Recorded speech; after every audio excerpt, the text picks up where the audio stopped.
भगवद गीता में भगवान श्री कृष्ण कहते हैं, मन का बेचैन होना उसका स्वभाव है। हमारे मन को लगता है कि अगर वह अलग अलग बातों के बारे में सोचता रहेगा तो हमें आने वाली हर मुश्किल और मुसीबत से बचा लेगा। पर ऐसा होता नहीं है। हम अपने जीवन का काफ़ी अधिक समय सोच विचार करके परेशान होने में निकाल देते हैं। भगवान श्री कृष्ण कहते हैं कि मन का ये स्वभाव बदलना मुश्किल जरूर है, असंभव नहीं। अच्छा, अब आप एक बात बताइए, क्या आप कोई को कह सकते हैं कि वो कांव कांव की आवाज़ ना करे? या फिर क्या आप किसी मेढक को कह सकते हैं कि वह पानी देखते ही ऊंची छलांग ना मारे? हमारे मन का भी कुछ ऐसा ही है। जीवन में कुछ भी होता है, अच्छा या बुरा, हमारा मन उस पर कांव कांव कांव करने लगता है।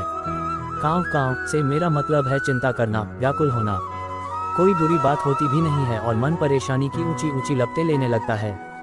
कभी कभी तो मुझे ऐसा लगता है कि हम में से कई लोग सिर्फ परेशान होने के लिए जीते हैं।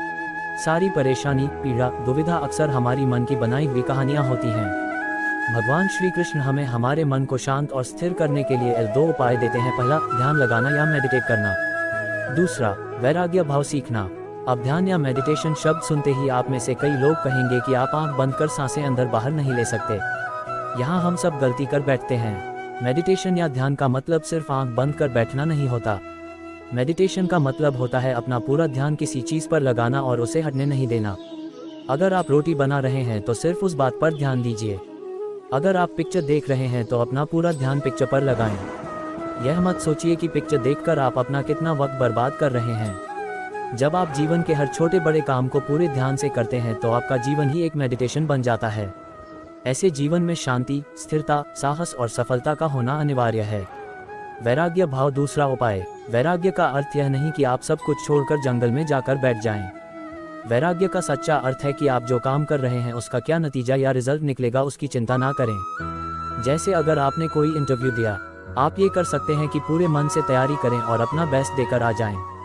वह नौकरी मिलना या ना मिलना आपके हाथ में नहीं है। इस नतीजे के पीछे अलग अलग चीज़ें हैं जो आपके बिल्कुल कंट्रोल में नहीं।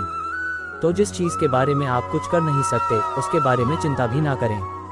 यही वैराग्य का सच्चा मतलब होता है। और यही है भगवान श्री कृष्ण का दूसरा उपाय, मन को चिंता की लपटों से बचाने का। याद रखिए, आप पूरे के पूरे इंसान हैं। समझदारी, संयम और कुशलता से भरे इंसान। आपका मन जब भी कोई की तरह अलग अलग बातों पर आपको परेशान करने लगे, तब अपने मन को भी प्यार से समझाए और शांत कर लीजिए। बस अपने ऊपर विश्वास रखिए कि आप कभी अपना बुरा नहीं होने देंगे।